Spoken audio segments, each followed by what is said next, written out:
Question number 1. Secretary of State for Foreign and Global Welfare, Secretary Dominic Raab.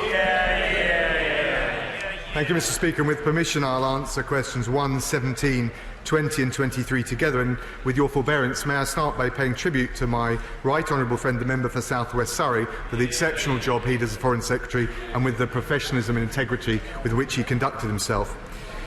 We are concerned about the situation in Kashmir. I spoke to Foreign Minister Jai Shankar on the 7th of August. We want to see a reduction in tensions in Kashmir, respect for internationally recognised human rights and steps on all sides to rebuild confidence. Hugh Gaffney. Doctors have warned that the political situation in Kashmir is leading to a shortage of medicines and hospitals being left unable to provide treatments for patients. This is because Kashmir currently receives over 90% of its medical supplies from India. We now face a real risk of major public health crisis in Kashmir. If this situation is not resolved, what steps will the government take to sort it out? Well, I thank the honourable member, and he's quite right to talk not just about the theoretical nature of the dispute, but also what it means for communities in Kashmir. It's important that internationally recognised human rights are respected and fully respected, and the answer of the way through the tensions is by constructive political dialogue. The dispute between India and Pakistan in relation to Kashmir is for them fundamentally to resolve as recognised in UN Security Council resolutions and indeed the similar agreement. Dr. Paul Williams. Speaker, the Kashmiri community in Stockton South are understandably concerned about the safety and human rights of the people of Kashmir. Can I ask the Secretary of State whether he believes that there's a role for the United Nations or other independent parties to monitor and report on the alleged human rights abuses so we can ensure the Kashmiri people are protected? Well, I thank the honourable gentleman. He'll know that there have been UN Security Council resolutions on the situation in Kashmir in the past. It is something that the General Assembly has looked at. Fundamentally, though, they also recognise that the dispute over Kashmir between Pakistan and India is for them to resolve. But he makes the points, and others will and have, that there are internationally recognised human rights at stake. They are duties owed to the international community at large, and we certainly will be scrutinising and looking carefully to see that they're respected. Blomfield. Thank you, Mr. Speaker. There was a big protest in Sheffield on Saturday of people who felt that the Foreign Secretary's response to the crisis has frankly not been good enough. So will he commit to working through the United Nations and the Commonwealth to strengthen international pressure on India to restore Kashmir's special status and to work with both India and Pakistan to secure a long-term solution based on the 1948 resolution of the UN for a plebiscite for the people of Kashmir to determine their own future? I thank the honourable gentleman. He makes his concerns in a powerful way, and I understand how keenly they're felt. I have already referred not just to the UN Security Council resolutions, but the similar agreement. It is not correct to say that we have not been seized of this issue. The Prime Minister spoke to the Indian Prime Minister Modi on the 20th of August and the Pakistani Prime Minister Imran Khan on the 7th of August. I raised concerns about the situation with the Indian Foreign Minister Jai Shankar on the 7th of August, and obviously we will be looking and very carefully monitoring the situation and talking to international partners in relation to it. Alison Thewlis. Thank you, Mr. Speaker. The large Kashmiri community in Glasgow Central are deeply concerned about their friends and relatives in Kashmir, particularly with the media blackout and the curfew that has been imposed. Can I ask what he's done to raise both of those issues? And I can ask further what he intends to do to ensure that the Kashmiri people have the right to self-determination?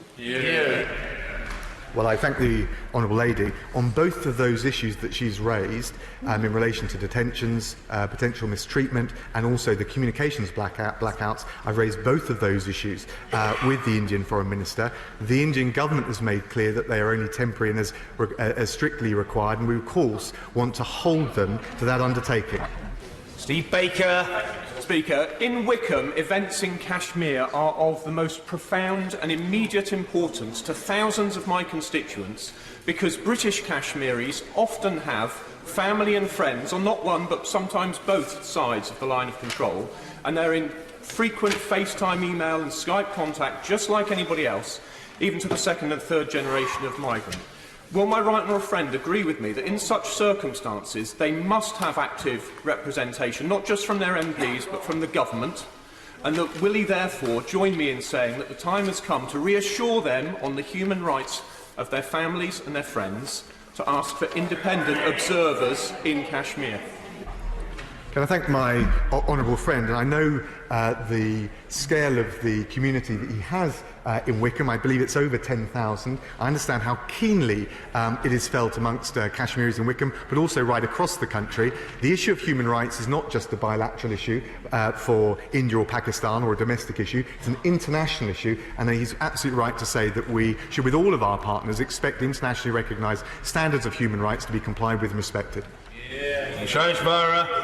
Mr. Speaker, following the action by the Indian government in Kashmir, on 15th August, the day of Indian independence, a group of British Indians had gathered outside the Indian High Commission in London. However, they were attacked by members of another community. Would my right honourable friend confirm that the violence and abuse targeted towards the British Indian community on this occasion is completely unacceptable, as it would be against any community on the streets of the UK? I thank my honourable friend. He's absolutely right. Any violence is deplorable. It shouldn't be conducted in this country or anywhere else for that matter, any individual communities. What we now need to do is try and reduce those tensions, but also on a positive side, build up confidence-building measures to allow proper dialogue between the communities in Kashmir, but also between India and Pakistan. Thank you very much, Mr. Speaker. I met with my Pakistani community and my Indian community, who are very concerned about the Kashmiri situation. The revocation of Article 370 without involving the Kashmiri people was particularly heinous. And if Amnesty International is to be believed, and I think it is, we should have learnt from the Rohingya crisis to know that this is another crisis emerging now, and we must take the firmest steps to condemn it and do what we can. Well, I thank my honourable friend. We are aware of the implications of the revocation of Article 370. It's caused interest and concern not just within India and Pakistan, but amongst communities throughout the UK and internationally. It is a bilateral issue for India and Pakistan, but it is also an international issue given the human rights at stake. Bob Blackman. Thank you, Mr. Speaker. It's been a long-standing policy of the government that the situation in Jammu and Kashmir is a bilateral issue. It has also been this House that stands up for human rights and the protection of minorities. So therefore, does my right honourable friend agree with me that the abolition of Article 370, which discriminates against women and minority religions, is to be welcomed? Well, I think my honourable friend makes the point that there are different sides to this, but the reality is there have been widespread reports and concerns around detentions, mistreatments, the communication blackout. There has been UN Security Council discussion on Kashmir on the 16th of August, and so as well as wanting to respect the constitutional arrangements within India and in relation to Kashmir, they do also have implications internationally, particularly as they touch on internationally respected and recognised human rights. Thank you, Mr. Speaker.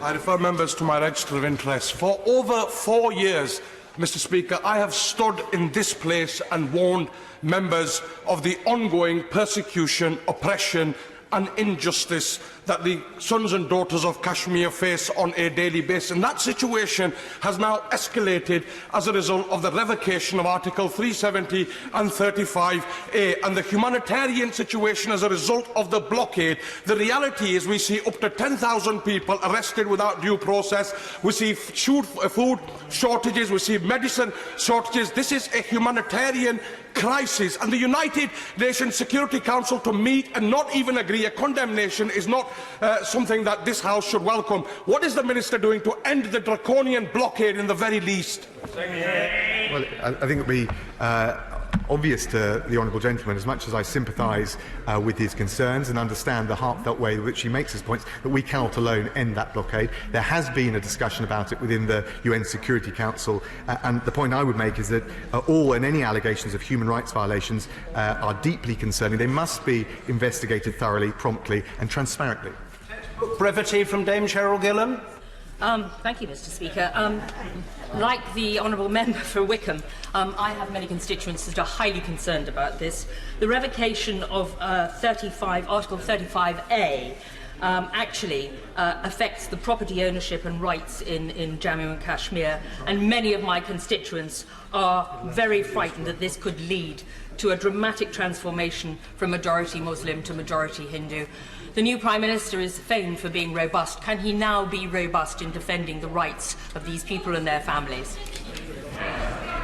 My right honourable friend has raised the issue in the way that others have, but I think in a particularly poignant way. The reality is the issues around human rights we've raised. We've been clear both in our direct dealings with the Indian government, but also at the international level, that any reports, allegations of human rights must be dealt with transparently and thoroughly and rigorously, and those human rights standards must be respected. McInnes.